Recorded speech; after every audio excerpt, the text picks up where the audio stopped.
Di sebuah lapangan terbang antarabangsa di Hungary, entah mengapa, mereka mengenakan prosedur kemasukan yang sangat ketat dan memerlukan dokumen tambahan hanya terhadap pemegang paspor Malaysia. Apakah sebenarnya punca di sebalik perkara ini? Mari kita mulakan kisah hari ini.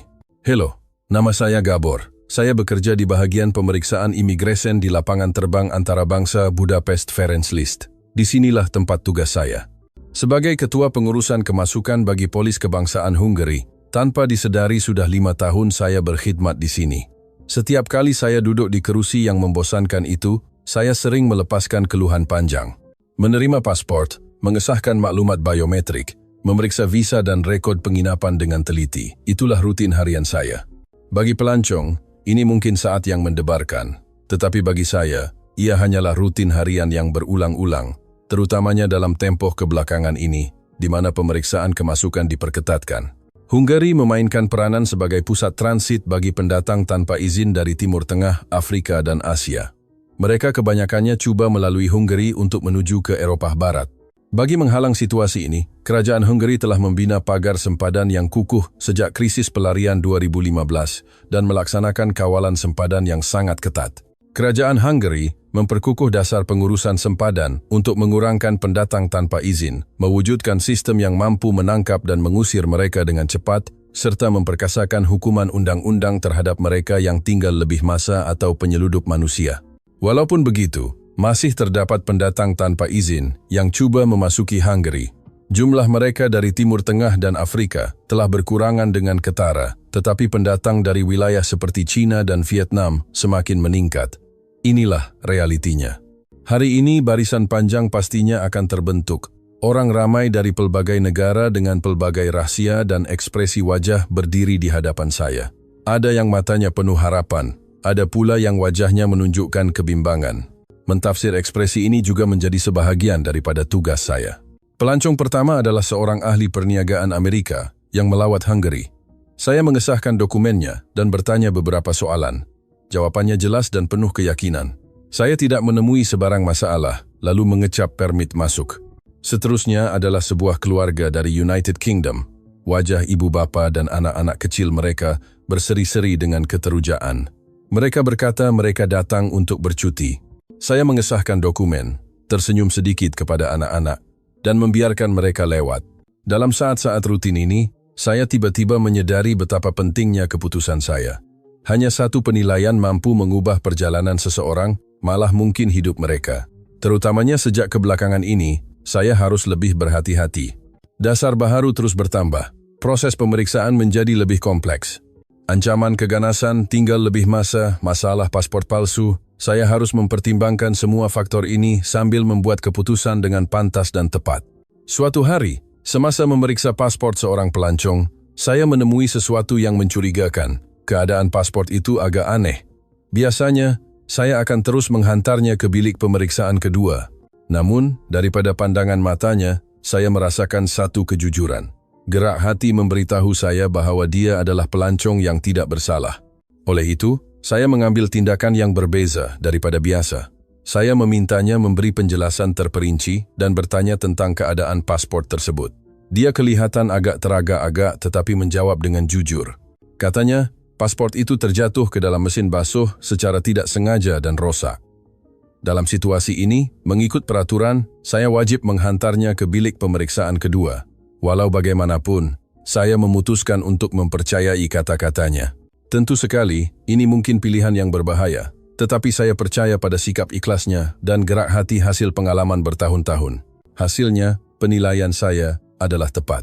Kemudian baru saya ketahui bahwa dia adalah seorang usahawan yang datang ke Hungary untuk mesyuarat perniagaan yang sangat penting. Terima kasih kepada saya. Dia berjaya menandatangani kontrak tersebut. Melalui pengalaman ini, saya menyadari sesuatu. Peraturan itu penting, tetapi dalam lingkungan peraturan, penilaian kemanusiaan juga diperlukan. Bukan semua situasi boleh dinilai dengan piawaian yang kaku. Saya faham bahwa kadangkala kita harus mempercayai pengalaman dan gerak hati untuk mengambil pendekatan yang lebih berperi kemanusiaan.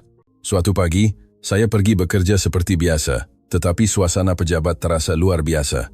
Rakan-rakan sekerja berkumpul dan berbincang dengan wajah serius. Saya mendekati mereka dan rupanya ia berkaitan dengan isu pendatang tanpa izin dari China. Kebanyakannya masuk dengan tujuan melancong atau belajar, tetapi tidak pulang selepas visa tamat. Masalah ini semakin meruncing. Kerajaan Hungary mengeluarkan arahan untuk memperketatkan lagi pemeriksaan terhadap pelancong Asia. Pada mulanya saya rasa ia boleh difahami sebagai langkah keselamatan negara. Namun, tidak lama kemudian, saya mula berasa tidak senang. Arahan itu bukan sahaja untuk warga Cina, tetapi juga dikenakan terhadap pelancong dari negara Asia lain dengan pemeriksaan yang lebih ketat. Terutamanya polisi terhadap warga Malaysia membuatkan saya berasa ralat. Alasannya adalah kerana warga Malaysia dan warga Cina mempunyai rupa paras yang hampir serupa, jadi warga Malaysia juga perlu melalui siasatan tambahan, malah keaslian pasport mereka juga perlu diragui. Selama ini, pelancong Malaysia kebanyakannya adalah orang yang jujur dan mematuhi peraturan. Memikirkan bahawa saya harus mengikut polisi sedemikian, hati saya menjadi berat.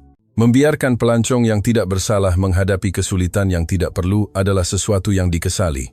Namun, saya tidak boleh melawan peraturan negara. Sejak hari itu, setiap kali saya berhadapan dengan pelancong Asia, terutamanya warga Malaysia, hati saya berasa serba salah. Walaupun dokumen mereka lengkap, saya terpaksa mengajukan soalan tambahan. Kadangkala saya terpaksa membawa mereka ke bilik pemeriksaan kedua. Melihat wajah mereka yang keliru, hati saya luluh. Pernah sekali, sebuah keluarga Malaysia datang untuk urusan pemeriksaan. Wajah anak-anak yang penuh harapan sangat mengesankan. Mereka berkata, mereka telah lama bersiap sedia untuk perjalanan ke Hungary ini. Namun mengikut peraturan, pemeriksaan tambahan diperlukan. Akhirnya saya terpaksa membawa mereka ke bilik pemeriksaan kedua. Selepas lebih 2 jam pemeriksaan tambahan, kesucian mereka terbukti. Apabila mereka keluar dari bilik pemeriksaan, keterujaan pada wajah mereka telah hilang sepenuhnya. Terutamanya melihat wajah kecewa anak-anak, ia benar-benar membuatkan saya sedih. Pada saat itu, saya mempersoalkan, adakah ini tindakan yang betul? Pengalaman sebegini terus terkumpul, dan kebimbangan saya semakin mendalam. Di satu sisi, saya tahu pemeriksaan rapi penting untuk keselamatan negara. Tetapi di sisi lain, hati saya sakit melihat pelancong yang jujur menderita. Saya berbincang dengan rakan sekerja, dan mereka juga mempunyai kebimbangan yang sama. Kebanyakan mereka seolah-olah sudah berputus asa dan menganggap ini perkara yang tiada jalan penyelesaian. Namun, ada beberapa rakan yang sependapat dengan saya. Pada suatu petang yang tenang, saya sedang menjalankan pemeriksaan imigresen seperti biasa. Hari itu, entah mengapa pelancong Malaysia sangat ramai. Seorang wanita pertengahan umur berjalan ke kaunter saya. Dia menghulurkan pasport Malaysia dengan senyuman yang gemetar. "Hello, sila benarkan saya melihat pasport Anda," kata saya. Dia mengangguk dan menghulurkannya. Melihat pasport itu, saya merasakan sesuatu yang tidak kena. Foto dan wajah aslinya mempunyai perbezaan halus. Namun saya tidak pasti. Jadi saya memutuskan untuk bertanya beberapa soalan. "Boleh saya tahu Anda tinggal di mana di Malaysia?" tanya saya. Dia teragak-agak sedikit dan menjawab, "Kuala Lumpur." "Kuala Lumpur di bahagian mana?" Saya mengejar lagi. Kali ini jawabannya lebih lambat, Bukit Bintang. Biasanya orang Malaysia boleh menjawab dengan pantas lokasi tempat tinggal mereka. Jadi, saya coba bertanya dalam bahasa Melayu yang mudah. "Boleh Encik jelaskan sikit jalan nak pergi ke rumah Encik di Bukit Bintang?" Pada saat itu, ekspresi wajahnya terus kaku. Dia seolah-olah langsung tidak faham apa yang saya perkatakan. "Saya yakin orang ini bukan warga Malaysia. Mohon maaf, boleh Anda tunggu sebentar? Pengesahan tambahan diperlukan," kata saya. Wajahnya menjadi pucat. Baru sahaja saya mahu membawanya ke bilik pemeriksaan kedua, dia tiba-tiba menjerit sesuatu dalam bahasa Mandarin dan berpusing untuk melarikan diri. Mujurlah dengan bantuan rakan sekerja, dia berjaya ditangkap dengan cepat. Selepas siasatan, dia disahkan sebagai warga Cina yang cuba menyamar sebagai warga Malaysia untuk tinggal secara haram di Hungary. Kejadian ini memberi impak besar kepada saya. Di satu sudut, saya bersyukur kerana berjaya mengesannya, tetapi di sudut lain, hati saya berat. Saya bimbang disebabkan kejadian sebegini. Pelancong Malaysia yang jujur akan menerima pemeriksaan yang lebih keras. Selepas itu, saya menjadi lebih berhati-hati. Saya bukan sekadar mengesahkan dokumen, tetapi juga berusaha menilai kejujuran melalui perbualan. Pada masa yang sama, saya berazam untuk mengelakkan syak wasangka yang tidak perlu terhadap pelancong yang jujur. Saya mula mempelajari budaya Malaysia dan tren semasa, cuba mengesahkan niat sebenar mereka melalui perbualan yang santai. Namun, masalah tetap berlaku. Hari itu berbeza daripada hari lain. Sejak pagi, saya mempunyai firasat yang kurang enak. Ternyata ia benar-benar berlaku. Itulah kali pertama saya mengalami konflik dengan keluarga pelancong yang memegang kewarganegaraan Malaysia yang sah. Ia adalah keluarga 4 beranak, ibu bapa dan 2 anak yang kelihatan seperti pelajar sekolah rendah. Apabila saya pertama kali melihat mereka, wajah mereka penuh dengan kegembiraan. Mata anak-anak bersinar menantikan perjalanan di Hungary, manakala ibu bapa mereka kelihatan bahagia. Dokumen mereka sempurna, tujuan perjalanan juga jelas. Namun, saya terdengar mereka berbual dalam bahasa Mandarin dan terpaksa memutuskan untuk melakukan siasatan lanjut. Maaf, kami memerlukan dokumen tambahan daripada Anda. Apabila saya mengucapkan ayat ini, wajah mereka berubah serta-merta. Keliru, tidak senang, malah ada sedikit kemarahan. Si bapa bertanya dalam bahasa Inggris, "Kenapa? Ada apa-apa masalah dengan dokumen kami?" Saya coba menjelaskan dengan tenang, "Tidak, tiada masalah. Cuma mengikut perubahan polisi kebelakangan ini, pengesahan tambahan diperlukan." Penjelasan saya tidak cukup untuk meyakinkan mereka. Suara si bapa menjadi lebih tinggi. "Kami bukan warga Cina. Kami warga Malaysia pemegang pasport Malaysia. Tolong jangan layan kami seperti penjenayah." Mendengar kata-kata itu, saya mengeluh panjang. Salah faham yang saya bimbangkan akhirnya berlaku. Saat itu saya tersepit. Di satu pihak, saya memahami kedudukan mereka. Sebagai pelancong yang jujur, mereka pasti rasa dilayan dengan tidak adil. Di pihak yang lain, saya harus menjalankan tugas saya. Menjaga keselamatan negara dan mematuhi peraturan adalah tanggung jawab saya.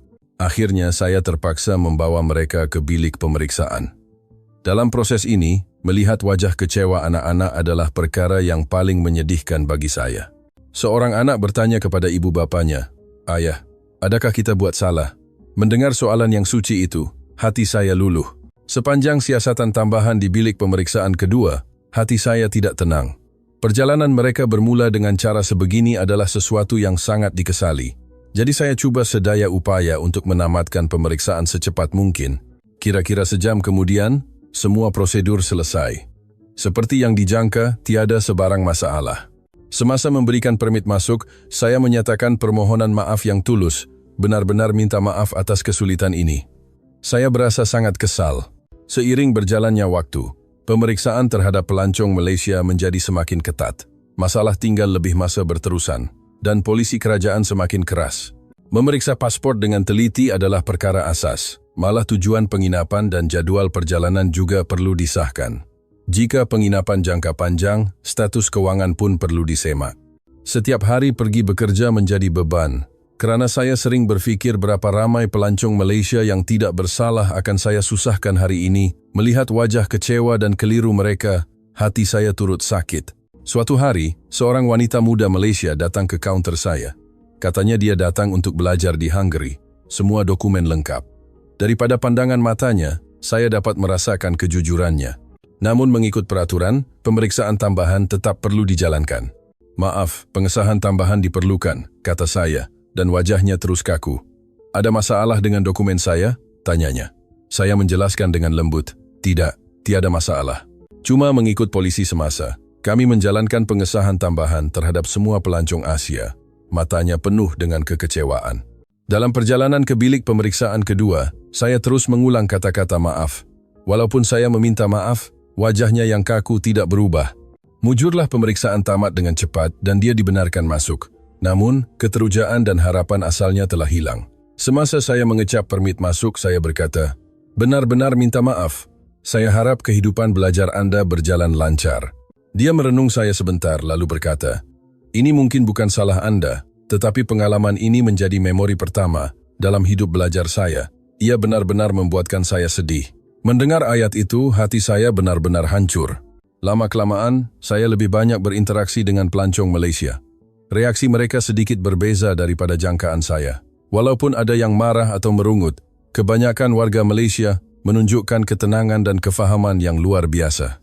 Suatu hari, sepasang suami istri pertengahan umur dari Malaysia datang ke kaunter saya. Seperti biasa, saya memberitahu mereka tentang pemeriksaan tambahan. Walaupun wajah mereka muram seketika, namun tidak lama kemudian, mereka memberikan senyuman yang hangat. Si suami berkata, "Saya faham. Anda cuma menjalankan tugas Anda kan? Di negara saya pun ada situasi yang hampir sama. Saya boleh faham, sikap matang mereka sangat menyentuh hati saya. Pada masa yang sama, rasa bersalah yang lebih besar timbul, membawa kesulitan kepada orang yang begitu bertimbang. Rasa adalah fakta yang membuatkan saya rasa sangat bersalah. Pernah juga seorang pelajar muda Malaysia datang untuk belajar. Apabila saya meminta pemeriksaan tambahan, wajahnya menunjukkan sedikit kekecewaan, tetapi dia segera tersenyum dan berkata, "Tak apa, saya tahu proses ini perlu. Saya faham betapa penatnya kerja Anda." Kata-katanya membuatkan saya rasa lebih serba salah. Pengalaman ini terus terkumpul dan pergolakan dalam batin saya semakin dalam. Saya terharu dengan sikap matang warga Malaysia, tetapi rasa berdosa kerana terpaksa memberi beban kepada mereka. Saya berbincang dengan rakan sekerja dan mendapati ramai yang mempunyai kebimbangan yang sama. Kami sering berkumpul, berbincang bagaimana untuk melindungi keselamatan negara tanpa menyusahkan pelancong yang jujur. Seorang rakan mencadangkan agar kami sendiri belajar sedikit tentang budaya dan bahasa Malaysia agar komunikasi dengan mereka lebih membantu. Cadangan ini dipersetujui oleh semua. Kami mula belajar bahasa Melayu mudah dan budaya Malaysia selepas waktu kerja. Mungkin hasil usaha ini, situasi mula berubah. Apabila berkomunikasi dengan pelancong Malaysia menggunakan sapaan asas dalam bahasa Melayu, wajah mereka menjadi sedikit lebih ceria. Ini memberi kami harapan. Ini mungkin langkah pertama ke arah persefahaman. Tentu sekali peraturan harus dipatuhi dan pemeriksaan tambahan tetap perlu. Tetapi sekarang kami berusaha mengendalikannya dengan cara yang berbeza. Kami melayan mereka dengan sikap yang lebih mesra, lebih memahami, dan cuba menamatkan pemeriksaan dengan pantas dan cekap. Walaupun begitu, fakta bahwa ramai pelancong Malaysia masih merasa kesulitan tetap menyakitkan hati saya. Tetapi saya tidak berputus asa. Saya memberi semangat kepada diri sendiri bahwa suatu hari nanti sistem yang lebih baik pasti dapat diwujudkan. Saya rasa tidak boleh lagi berdiam diri. Melihat kesulitan yang dialami pelancong Malaysia setiap hari membuatkan saya berazam untuk memperbaiki keadaan ini. Saya memberanikan diri meminta pertemuan dengan pihak atasan. Saya berpendapat proses pemeriksaan terhadap pelancong Asia, terutamanya warga Malaysia, mempunyai masalah. Mendengar kata-kata saya, wajah atasan menjadi serius, tetapi saya tidak berhenti. Pelancong yang tidak bersalah sedang menerima tekanan yang tidak perlu. Ini juga tidak baik untuk imej negara kita. Atasan mengeluh dan menjawab, "Gabor, saya faham perasaan awak, tetapi keselamatan sempadan sangat penting. Dalam era keganasan dan masalah tinggal lebih masa yang serius ini, apalagi yang boleh kita buat?" Saya tidak berputus asa. Walaupun begitu, menganggap semua orang Asia sebagai ancaman adalah tidak adil. Jika kita boleh mengendalikan ini dengan lebih terperinci, kita sepatutnya boleh menjaga keselamatan sambil menjamin hak pelancong yang tidak bersalah. Dialog tersebut berlarutan selama hampir 2 jam. Saya membentangkan data dan kes yang telah saya sediakan. Atasan mendengar dengan khusyuk. Akhirnya dia berkata, "Pendapat awak saya faham. Walaupun mustahil untuk mengubah segalanya serta-merta, mari kita cuba dengan perubahan kecil. Apa kata kita cuba jalankan cara cadangan awak selama sebulan?" Mendengar kata-kata itu hati saya bergelora. Akhirnya saya mendapat peluang untuk berubah. Pada masa yang sama, saya merasakan tanggung jawab yang besar. Tempoh percubaan bermula. Saya bekerja sangat keras, sering pulang lewat untuk menganalisis data dan merekod kesan cara pemeriksaan baharu. Saya sentiasa bermesyuarat dengan rakan sekerja. Intipati cara baharu ini adalah pengendalian secara individu, tidak menilai semata-mata berdasarkan kewarganegaraan, tetapi mempertimbangkan rekod perjalanan, pekerjaan, dan tujuan lawatan secara komprehensif. Terutamanya terhadap pelancong Malaysia, kami berusaha memahami dan menghormati ciri budaya mereka. Pada mulanya terdapat banyak kesulitan. Sesetengah rakan sekerja tidak suka akan perubahan dan merungut ia memakan lebih banyak masa. Namun, lama-kelamaan, perubahan positif mula muncul. Selepas sebulan, saya membentangkan laporan keputusan kepada atasan. Datanya jelas. Pemeriksaan kedua yang tidak perlu berkurang lebih daripada 30%, manakala kepuasan pelancong meningkat lebih 50%. Tambahan pula, tiada sebarang masalah keselamatan berlaku. Beberapa minggu selepas sistem baharu diperkenalkan, walaupun tanda perubahan mula kelihatan, ia belum sempurna. Pada masa itu, saya bertemu dengan seorang usahawan Malaysia yang memberi impak besar dalam hidup saya, Encik Tan. Beliau kelihatan berusia 50-an, datang melawat untuk urusan perniagaan dengan sebuah syarikat otomotif Hungary. Semasa mula memeriksa, saya sedar beliau seorang yang istimewa. "Hello Encik Tan, apa tujuan Anda ke Hungary?" Tanya saya. Beliau menjawab dalam bahasa Inggris yang fasih. Saya datang untuk mesyuarat perniagaan selama 3 hari. Mengikut peraturan, saya perlu bertanya soalan tambahan. Pernahkah Anda ke Hungary sebelum ini? Jawabannya mengejutkan. Ya, ini lawatan kali ke-20. Sepanjang 10 tahun lalu, setiap tahun saya datang ke Hungary untuk urusan perniagaan. Saya memeriksa pasportnya, memang penuh dengan kop masuk Hungary. Walaupun begitu, mengikut peraturan, saya tetap perlu melakukan pengesahan tambahan. Maaf, pengesahan tambahan diperlukan. Boleh Anda tunggu sebentar? Reaksinya mengejutkan saya. Tentu sekali, saya faham, katanya sambil tersenyum. Saya tahu kerja Anda tidak mudah. Ini prosedur yang diperlukan untuk keselamatan negara, kan? Sikapnya yang penuh kefahaman sangat menyentuh hati saya. Semasa proses pengesahan kami berbual. Beliau bercerita tentang pengalamannya. Sebenarnya kali pertama saya ke Hungary dulu, saya pun rasa prosedur ini menyusahkan. Tapi lama-kelamaan saya mula faham. Anda cuma buat kerja Anda, dan akhirnya ini untuk keselamatan semua orang. Beliau kemudian mengucapkan kata-kata yang bermakna, Anda juga perlu menjadi lebih fleksibel.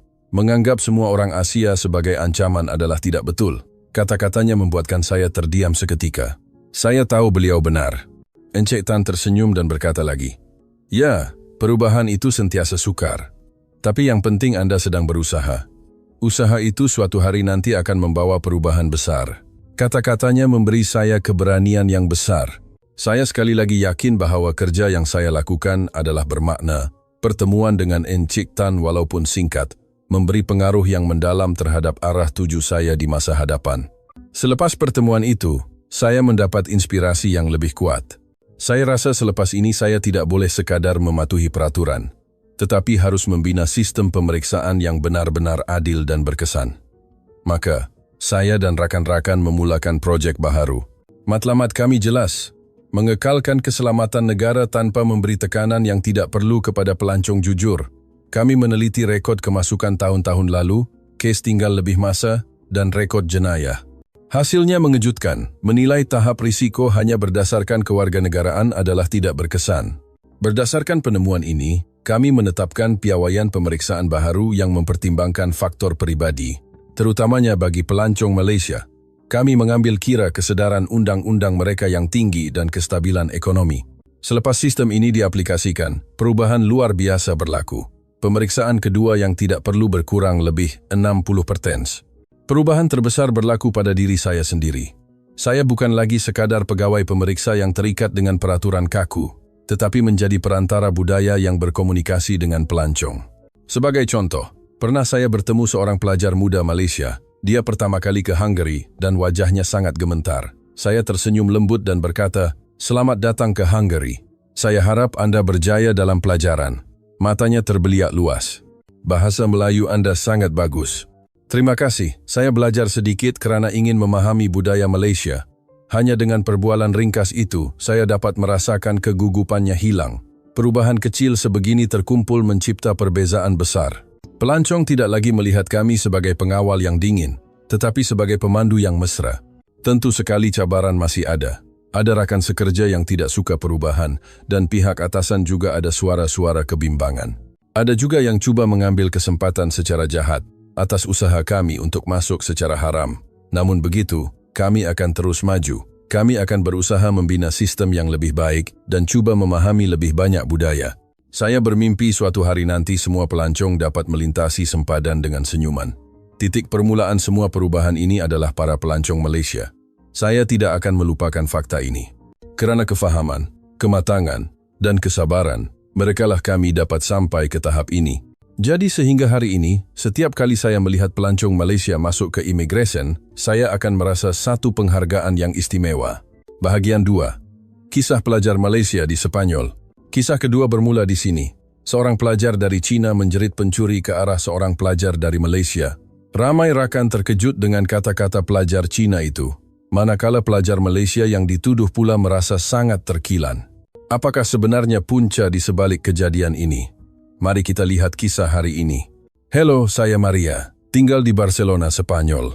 Dahulu saya sangat benci orang dari Asia, kerana persekitaran saya membesar membuatkan saya menganggap negara-negara Asia semuanya adalah negara miskin yang mundur. Barcelona tempat saya tinggal adalah bandar terkaya di wilayah Catalonia. terletak di pesisir Laut Mediterranean. Barcelona mempunyai bangunan terkenal seperti Sagrada Familia karya Antoni Gaudí, Taman Güell, Casa Milà, Casa Batlló, serta pelbagai museum seperti Museum Picasso dan Museum Seni Kebangsaan Catalonia yang sangat masyhur. Makanan di Barcelona penuh dengan hasil Laut Mediterranean yang segar. Dan Anda juga boleh merasai hidangan tradisional Spanyol seperti tapas dan paella.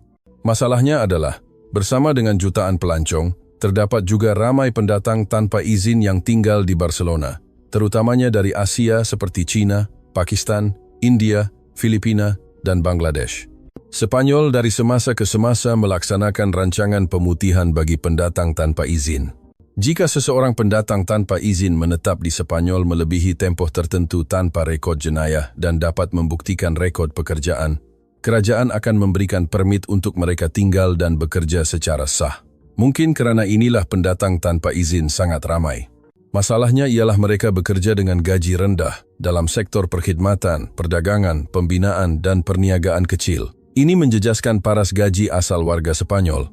Ramai penduduk tempatan kehilangan pekerjaan kerana majikan lebih suka menggaji pendatang tanpa izin dengan gaji murah.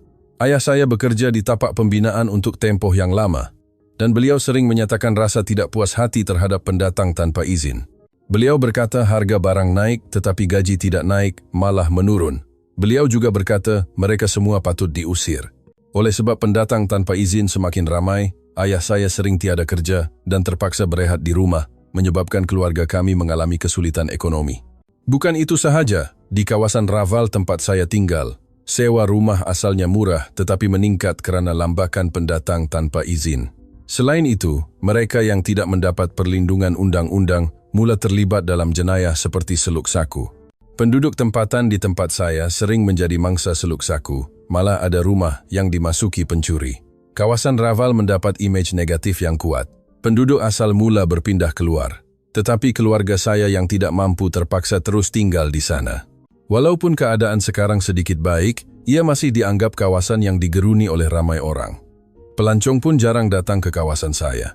Disebabkan faktor-faktor ini, ibu bapa saya sering mengecam orang Asia yang datang secara haram ke Spanyol, berkali-kali berharap agar semua orang Asia lenyap dari negara ini. Terpengaruh dengan ini, saya juga sangat benci orang dari negara Asia. Rakan-rakan Spanyol saya yang tinggal berdekatan kebanyakannya bekerja sambilan kerana kesempitan hidup. Namun ibu bapa saya tetap berusaha menyokong pelajaran saya. Saya belajar bersungguh-sungguh dan akhirnya berjaya masuk ke University Barcelona.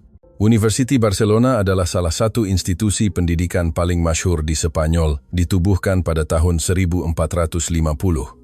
Ia mempunyai sejarah yang kaya dan tradisi akademik yang cemerlang. Kerana yuran universiti awam di Spanyol agak murah berbanding negara lain, ramai pelajar antarabangsa datang belajar di sini, termasuklah pelajar dari Asia. Setiap kali menyebut tentang negara Asia, saya akan teringat pendatang tanpa izin dan berasa sangat benci, jadi saya cuba mengabaikan mereka. Saya menganggap negara Asia semuanya mundur dan memandang mereka dengan prejudis. Namun, ramai rakan saya rupa-rupanya menyukai sebuah tempat di Asia yang dipanggil Malaysia. Ada beberapa kawan yang berbual tentang drama televisyen Malaysia, makanan seperti nasi lemak, sate, dan teh tarik. Walaupun segan untuk mengaku, telefon bimbit saya adalah model lama yang sangat usang. Saya hanya fokus belajar dan tidak pernah menyentuh budaya Malaysia. Jadi pada tahun pertama, saya hanya bergaul dengan rakan Spanyol dan Eropah. Saya bekerja sambilan pada waktu lapang untuk membantu keluarga, jadi tiada banyak peluang untuk berinteraksi dengan ramai kawan. Ditambah dengan prejudis saya tidak pernah cuba mendekati rakan-rakan dari Asia. Selepas setahun, saya memberikan wang simpanan saya kepada ibu bapa, tetapi mereka tidak gembira, sebaliknya mereka sedih. Mereka memulangkan wang itu dan menasihati saya agar tidak bekerja terlalu keras sekarang. Sebaliknya nikmatilah masa muda untuk belajar dan melancong. Mendengar kata-kata mereka, saya berhenti kerja sambilan, dan pada tahun kedua, saya menyertai kelab kebudayaan bersama kawan baik saya, Lucia. Kelab tersebut meneroka pelbagai budaya, jadi ramai pelajar dari pelbagai negara menyertainya, termasuk pelajar Asia. Di sana saya menemui satu perkara yang pelik. Dalam kelab itu, pelajar dari pelbagai negara boleh bergaul mesra, tetapi dalam kalangan pelajar Asia, pelajar dari China, dan pelajar dari Malaysia, seolah-olah seperti minyak dan air, tidak boleh bercampur. Pada mulanya saya tidak dapat membezakan mereka kerana rupa yang serupa, tetapi selepas mendengar intonasi mereka berbual, saya segera faham. Pelajar Cina bercakap dengan suara yang sangat kuat sehingga saya rasa rimas. Mungkin kerana di kampung saya ramai pendatang tanpa izin dari Cina, saya mempunyai persepsi buruk terhadap mereka. Apabila mereka berbual dalam bahasa Mandarin dengan bising, saya rasa mahu menutup telinga.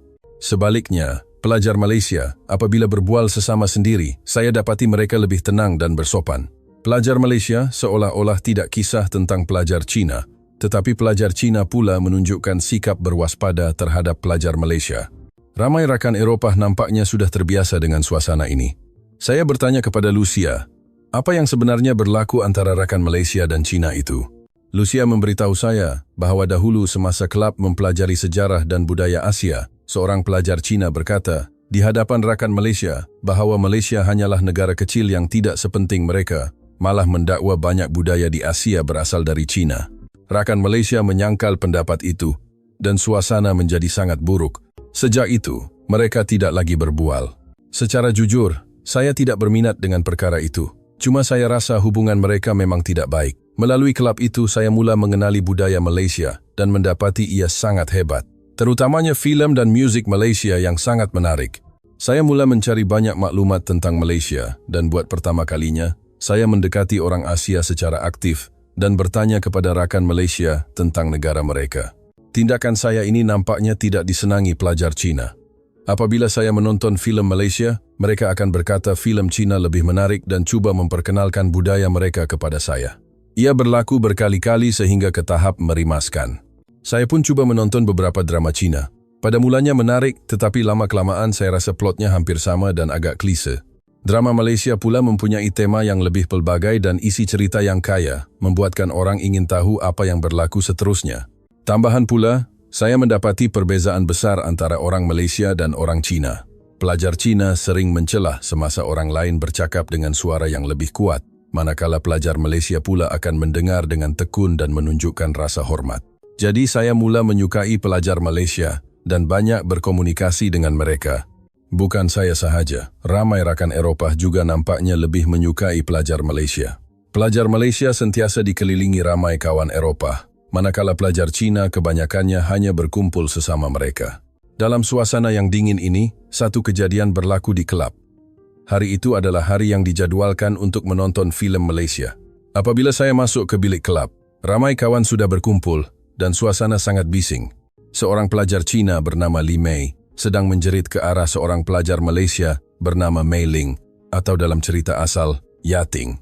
Li Mei berkata dia sampai awal ke bilik kelab, meletakkan bagnya, lalu pergi ke tandas.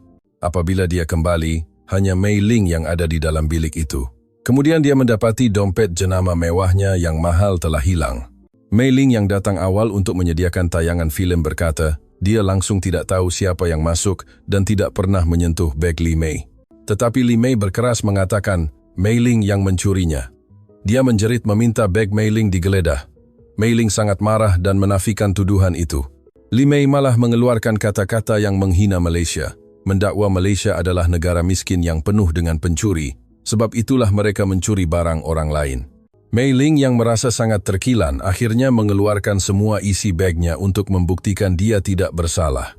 Akhirnya dompet itu tidak dijumpai dan tayangan filem pada hari itu dibatalkan. Beberapa minggu kemudian, saya menyaksikan satu babak yang mengejutkan. Hari itu saya pergi membantu di restoran tempat saya pernah bekerja sambilan. Ia adalah kedai tapas yang terkenal di Sepanyol. Pelancong ramai dan ia dekat dengan universiti. Jadi ramai pelajar datang makan di sana. Semasa saya mahu masuk ke bilik persalinan untuk menukar baju kerja, saya ternampak Li Mei yang menuduh Mei Ling mencuri itu. Li Mei bersama beberapa kawannya sedang memesan tapas, dan pada masa yang sama, dia mengeluarkan dompet yang dikatakannya hilang itu dari bagnya. Dompet Li Mei berwarna merah terang dan sangat menonjol. Flashy. Dia pernah menunjuk-nunjuk dompet itu kepada saya sebelum ini, pemberian ibu bapanya. Saya ingat dengan jelas. Saya segera mendekatinya dan bertanya adakah dia sudah menjumpai dompetnya. Li Mei terkejut dan tergagap-gagap berkata dia menjumpainya di dalam tandas, tetapi kemudian menambah kononnya Mei Ling yang mencurinya lalu menyembunyikannya di dalam tandas kerana takut. Saya rasa tidak masuk akal dengan kata-katanya. Masa mereka bertengkar dulu, Mei Ling kata dia sentiasa ada dalam bilik kelab, manakala Li Mei kata dia letak beg dan pergi ke tandas baru sedar dompet hilang. Saya hanya berkata, jangan cakap merapu, segera minta maaf kepada Mei Ling, kemudian saya masuk ke bilik persalinan. Beberapa hari kemudian, ada perjumpaan kelab. Saya sampai agak lewat dan terus mencari Li Mei. Sebaik sahaja Li Mei memandang saya, dia terus mengelak. Di hadapan rakan-rakan lain, saya bertanya dengan kuat adakah dia sudah meminta maaf kepada Mei Ling. Kawan-kawan lain kelihatan keliru. Li Mei merasa sangat malu di bawah perhatian ramai orang. Akhirnya dia dengan berat hati memberitahu rakan-rakan di sebelah Mei Ling bahwa dia mungkin tersalah faham dan sudah menjumpai dompetnya di dalam tandas, serta meminta maaf atas kekecohan itu. Saya bertanya, bukankah dia patut meminta maaf secara terus kepada Mei Ling? Tetapi Li Mei seolah-olah mati pun tidak mahu meminta maaf secara pribadi. Dia malah memberi alasan bahwa dalam situasi itu, hanya Mei Ling yang ada di situ jadi sesiapa pun akan syak kepadanya. Malah dia sekali lagi berkata, Malaysia miskin jadi dia terpaksa curiga. Sikap Li Mei membuatkan kemarahan saya meluap-luap. Di hadapan semua kawan, saya menjerit ke arah Li Mei, malah mengeluarkan kata-kata yang membandingkan kedua-dua negara. Saya mungkin belum pernah ke Malaysia atau China, tapi jelas sekali Malaysia jauh lebih bertamadun daripada negara kamu. Di kawasan Raval tempat saya tinggal, ramai pendatang tanpa izin dari Asia. Dulu saya ingat semua negara Asia miskin. Tapi dalam kalangan pendatang tanpa izin itu, orang dari China yang paling ramai. Mereka kebanyakannya buat kerja gaji rendah, bising dan kotor. Tapi tahu tak, sepanjang saya hidup, saya tak pernah jumpa seorang pun pendatang tanpa izin dari Malaysia. Kalau China kaya seperti yang kamu cakap, kenapa orang kamu sanggup lari ke negara lain, malah ke Malaysia pun ada orang Cina yang tinggal secara haram? Saya tak setuju kamu kata Malaysia tempat pencuri. Melihat sikap kamu ini, saya rasa Cina lah yang sebenarnya negara mundur. Kata-kata saya membuatkan semua orang memandang Li Mei. Li Mei menggigil ketakutan dan hanya mampu merenung saya tanpa berkata apa-apa. Semua pelajar Cina di kelab itu memandang saya dengan marah, tetapi tiada seorang pun yang membantah fakta yang saya berikan. Selepas itu, semua pelajar Cina mengemas barang dan keluar dari bilik kelab. Saya agak bimbang jika saya telah merosakkan suasana kelab, tetapi sebaliknya, rakan-rakan yang tinggal merasa lebih gembira. Mereka pergi menenangkan Mei Ling dan menyatakan minat mereka terhadap budaya Malaysia yang selama ini terganggu oleh sikap pelajar Cina. Malah ada yang berkata kepada saya, bagus tindakan kamu tadi. Kemudian saya mendapat tahu satu fakta mengejutkan, rupa-rupanya di Malaysia juga terdapat ramai pendatang tanpa izin dari Cina. Jika Cina sekaya yang dikatakan Li Mei, kenapa mereka perlu lari ke Malaysia untuk tinggal secara haram? Saya benar-benar tidak faham. Sama ada di Spanyol atau di Malaysia, saya harap pendatang tanpa izin itu pulang ke negara mereka sendiri. Sekarang, tanpa gangguan mereka yang sering mencela setiap kali budaya Malaysia diperkenalkan, kami lebih menikmati aktiviti kelab. Baru-baru ini kami mencuba memasak masakan Malaysia sendiri. Semakin saya mengenali Malaysia, semakin saya rasa ia adalah tempat yang hebat. Melihat pribadi kawan-kawan Malaysia, saya tahu itu adalah negara yang sangat maju. Bahagian penutup, refleksi dan harapan. Di dunia ini terdapat garis sempadan yang tidak kelihatan, tetapi kadangkala terdapat dinding yang lebih tinggi dan kukuh dibina di dalam hati kita. Dua kisah hari ini menggambarkan dinding hati tersebut yang cair secara perlahan-lahan namun pasti melalui kejujuran dan keikhlasan. Pegawai imigresen di Hungary dan pelajar universiti di Spanyol, Maria, kedua-duanya mempunyai latar belakang berbeza, tetapi mereka sama-sama melihat dunia melalui lensa prejudis yang kabur. Namun, yang membersihkan lensa mereka supaya dapat melihat kebenaran adalah kepribadian warga Malaysia yang jujur. Mari kita imbas kembali kisah Gabor di Hungary. Dia tersepit antara ketegasan tugas dan nurani sebagai manusia. Peraturan memang penting untuk ketentraman sosial, tetapi kadangkala ia menjadi bilah tajam yang melukakan hati orang yang tidak bersalah. Apa yang menyentuh hatinya adalah sikap pelancong Malaysia yang tetap melemparkan senyuman dan kefahaman walaupun dilayan dengan penuh syakwasangka. Ingat apa yang dikatakan usahawan bernama Encik Tan, perubahan sentiasa sukar, tetapi yang penting ialah usaha. Sikap matang itu memberi keberanian kepada Gabor untuk mengubah sistem yang tidak adil. Kemudian fikirkan tentang Maria di Barcelona. Dia menderita dalam persekitaran hidup yang keras dan mempunyai emosi negatif terhadap orang Asia. Namun, yang membuka pintu hatinya adalah tindak tanduk pelajar Malaysia. Walaupun dituduh dengan kejam, mereka membuktikan kebenaran dengan tenang dan tetap menghormati budaya orang lain. Kematangan Mei Ling, Yating, dan rakan-rakannya mencairkan ais prejudis dalam hati Maria. Maria akhirnya mempertahankan kawannya bukan sekadar kerana keadilan, tetapi kerana orang-orang ini memang layak dipercayai. Apakah pengajaran yang boleh kita ambil? Kita semua adalah wakil bagi tanah air kita sendiri. Walaupun kita bukan diplomat rasmi, sapaan kecil dalam perjalanan, ketenangan semasa menghadapi masalah, dan keprihatinan terhadap orang lain. Semua tindakan kecil ini membentuk imej sebuah negara di dalam hati orang lain. Pasport hanyalah dokumen undang-undang untuk merentasi sempadan. Tetapi pasport sebenar yang membolehkan kita diterima masuk ke dalam hati orang lain adalah kejujuran, budi bahasa, dan rasa hormat kita. Walau betapa ketat sekalipun pemeriksaan, walau sedalam mana sekalipun prejudis, jika kita menyentuh orang lain dengan keikhlasan, suatu hari nanti perasaan itu akan sampai juga. Toleransi Encik Tan dan ketenangan Mei Ling mengajar kita. Bagaimana tindakan kita hari ini boleh menyalakan pelita cahaya di hati seseorang. Dunia ini luas, dan pergeseran akibat perbezaan budaya mungkin tidak akan hilang sepenuhnya. Namun begitu, kita boleh melangkah untuk cuba memahami satu sama lain. Sama seperti Gabor, yang mula belajar bahasa Melayu, dan Maria yang mula menyukai filem Malaysia. Kisah berakhir dengan kedua-dua watak utama menjalani hari-hari mereka dengan hati yang lebih ceria. Itu kerana mereka kini mempunyai kawan-kawan baharu yang dihubungkan dengan kepercayaan. Mari kita sama-sama mencipta dunia yang lebih lembut, di mana dinding bahasa dan budaya dapat diruntuhkan dengan jabat tangan antara hati ke hati. Harapan saya ialah dua kisah ini dapat memberi sedikit kehangatan dalam hati Anda dan menjadi sinar harapan untuk hari esok. Kejujuran tidak akan mengkhianati dan kelembutan pasti akan sampai ke hati seseorang. Percayalah, di sudut dunia yang jauh, kelembutan seseorang sedang menenun kisah baharu hari ini. Terima kasih banyak-banyak kerana menemani sehingga ke akhir cerita. Jika video ini memberi inspirasi kepada Anda, itu adalah satu penghormatan bagi saya. Sampai bertemu lagi dalam kisah seterusnya. Selamat tinggal.